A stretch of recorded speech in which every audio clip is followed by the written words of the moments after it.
शांति। आज की मुरली 25 जुलाई 2020। बाप दादा के महावाक्य। बाबा कहे, मीठे बच्चे, देह अभिमान छोड़ देही अभिमानी बनो। देही अभिमानियों को ही ईश्वरीय संप्रदाय कहा जाता है।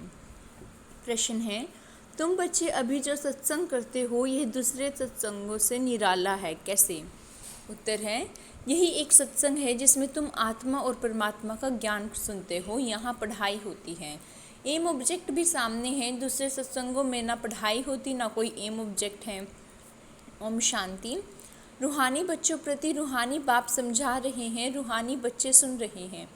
पहले पहले बाप समझाते हैं, जब भी बैठा तो अपने को आत्मा समझकर बैठो, देह ना समझो। देह अभिमानी को आसुरी संप्रदाय कहा जाता है, देही अभिमानियों को ईश्वरीय संप्रदाय कहा जाता है। ईश्वर को देह है नहीं, वह सदैव आत्मा अभिमानी है। वह है सुप्रीम आत्मा, सभी आत्माओं का बाप। परम आत्मा अर्थात ऊंचे ते ऊंचा। मनुष्य जब ऊंचे ते ऊंचा भगवान कहते हैं तो बुद्धि में आता है वह निराकार लिंग रूप है। निराकार लिंग की पूजा भी होती है। वह है परमात्मा, यानी सभी आत्माओं से ऊंच है। वह भी आत्मा, परंतु ऊंच आत्मा। वह जन्म मरण में नहीं आते हैं, बाकी सब पुनर्जन्म लेते हैं और सभी है रचना। रचता तो एक ही बाप है, ब्रह्मा विष्णु शंकर भी रचना है। मनुष्य सृष्टि भी सारी है रचना। रचता को बाप कहा जाता है, पुरुष को भी रचता कहा जाता है। स्त्री को एडॉप्ट करते हैं, फिर उनसे क्रिएट करते हैं, पालना करते हैं, बस विनाश नहीं करते हैं। और जो धर्म स्थापक होते हैं वह भी क्रिएट करते हैं, फिर उनकी पालना करते हैं, विनाश कोई भी नहीं करते। बेहद का बाप जिसको परम आत्मा कहा जाता है, जैसे आत्मा का रूप बिंदी है वैसे ही परमपिता परमात्मा का भी रूप बिंदी है। बाकी इतना बड़ा लिंग जो बनाते हैं वह सब भक्ति मार्ग में पूजा के कारण। बिंदी की पूजा कैसे हो सकती? भारत में रुद्र यज्ञ रचते हैं तो मिट्टी का शिवलिंग और शालिग्राम बनाकर फिर उनकी पूजा करते हैं, उनको रुद्र यज्ञ कहा जाता है। वास्तव में असली नाम है राजस्व अश्वमेध अविनाशी रुद्र गीता ज्ञान यज्ञ, जो शास्त्रों में भी लिखा हुआ है। अब बाप बच्चों को कहते हैं, अपने को आत्मा समझो और जो भी सत्संग है उसमें आत्मा या परमात्मा का ज्ञान ना कोई में है ना दे सकते हैं। वहाँ तो कोई एम ऑब्जेक्ट होती नहीं। तुम बच्चे तो भी पढ़ाई पढ़ रहे हो। तुम जानते हो आत्मा शरीर में प्रवेश करती है। आत्मा अविनाशी है, शरीर विनाशी है। शरीर द्वारा पाठ बजाती है, आत्मा तो अशरीरी है ना। कहते भी हैं नंगे आए हैं नंगे जाना है। शरीर धारण किया फिर शरीर छोड़कर नंगे जाना है। यह बाप तुम बच्चों को ही बैठ समझाते हैं। यह भी बच्चे जानते हैं, भारत में सतयुग था तो देवी देवताओं का राज्य था, एक ही धर्म था। यह भी भारतवासी नहीं जानते हैं। बाप को जिसने नहीं जाना उसने कुछ नहीं जाना। प्राचीन ऋषि मुनि भी कहते थे, हम रचता और रचना को नहीं जानते हैं। रचयिता है बेहद का बाप, वही रचना के आदि मध्य अंत को जानते हैं। आदि कहा जाता है शुरू को, मध्य बीच को। आदि है सतयुग जिसको दिन कहा जाता है, फिर मध्य से अंत तक है रात। दिन है सतयुग, त्रेता स्वर्ग है, वंडर ऑफ वर्ल्ड। भारत ही स्वर्ग था जिसमें लक्ष्मी नारायण राज्य करते थे। यह भारतवासी नहीं जानते हैं। बाप अभी स्वर्ग की स्थापना कर रहे हैं। बाप कहते हैं तुम अपने को आत्मा समझो, हम फर्स्ट क्लास आत्मा हैं। इस समय मनुष्य मात्र सब देह अभिमानी हैं। बाप आत्म अभिमानी बनाते हैं। आत्मा क्या चीज़ है यह भी बाप बतलाते हैं। मनुष्य कुछ भी नहीं जानते, बल कहते भी हैं ब्रिकुटी के बीच चमकता है अजब सितारा, परंतु वह क्या है, कैसे उसमें पार्ट भरा हुआ है, वे कुछ भी नहीं जानते। अभी तुमको बाप ने समझाया है, तुम भारतवासियों को 84 जन्मों का पार्ट बजाना होता है।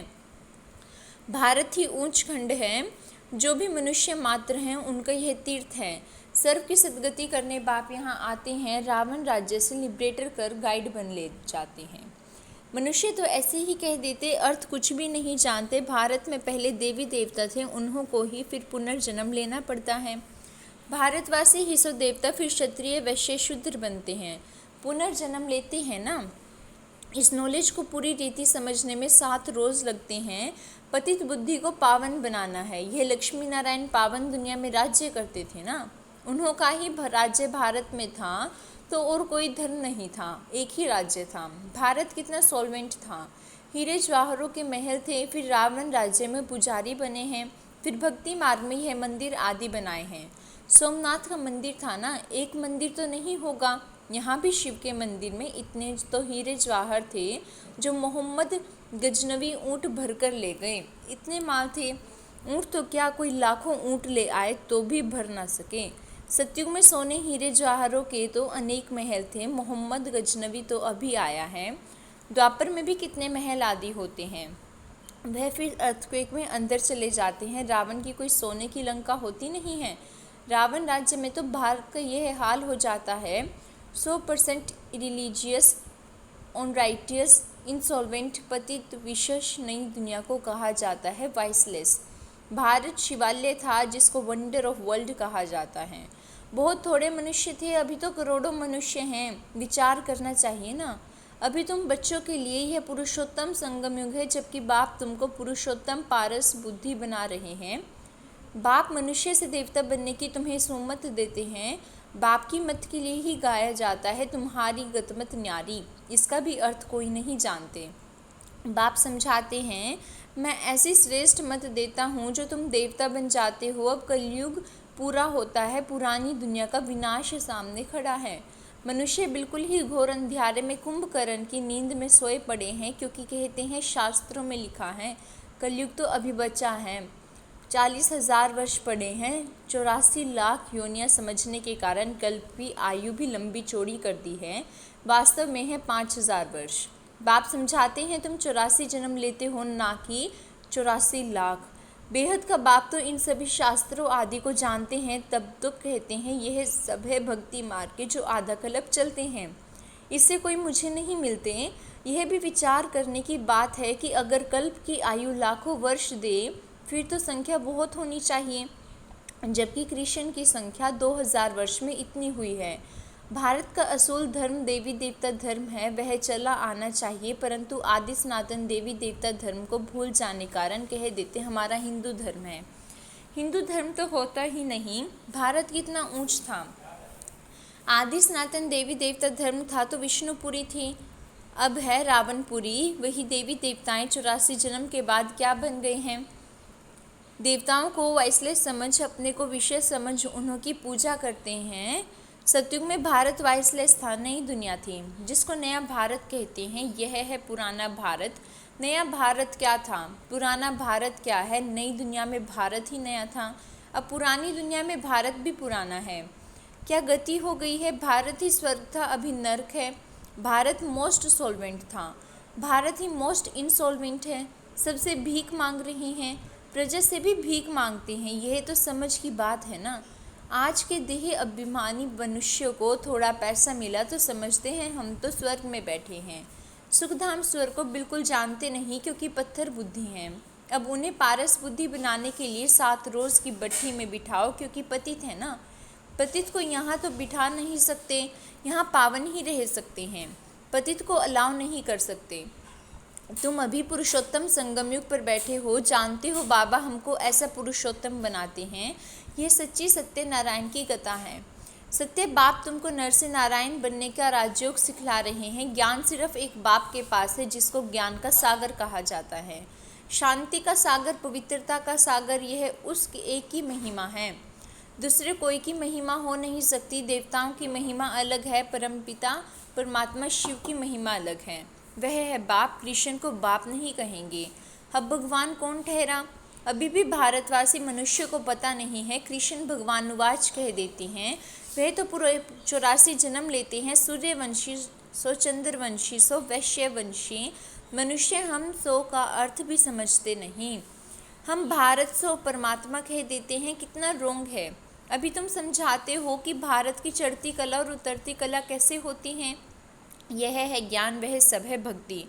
सतयुग में सब पावन थे, राजा रानी का राज्य चलता था। महावजीर भी नहीं होता है, क्योंकि राजा रानी खुद ही मालिक हैं, बाप से वर्षा लिया हुआ है, उनमें अक्ल है। लक्ष्मी नारायण को कोई की राय लेने की दरकार नहीं है, महावजीर होते नहीं। भारत जैसा पवित्र देश कोई था नहीं, महान पवित्र देश था।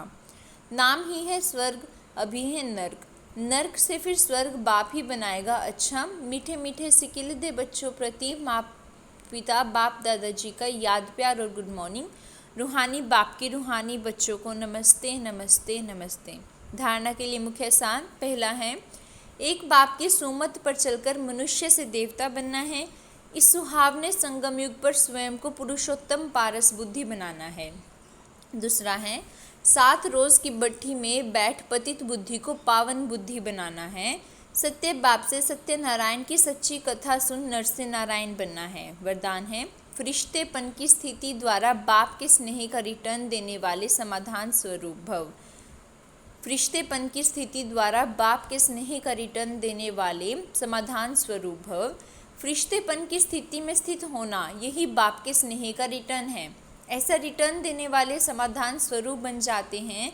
समाधान स्वरूप बनने से स्वयं की व अन्य आत्माओं की समस्याएं स्वतः समाप्त हो जाती हैं। तो अब ऐसी सेवा करने का समय है, लेने के साथ देने का समय है। इसीलिए अब बाप समान उपकारी बन पुकार सुनकर अपने फरिश्ते रूप द्वारा उन आत्माओं के पास पहुंच जाओ और समस्याओं से थकी हुई आत्माओं की थकावट उतारो। स्लोगन है, व्यर्थ से बेपरवाह बनो, मर्यादाओं में नहीं। व्यर्थ से बेपरवाह बनो, मर्यादाओं में नहीं। ओम शांति, ओम शांति।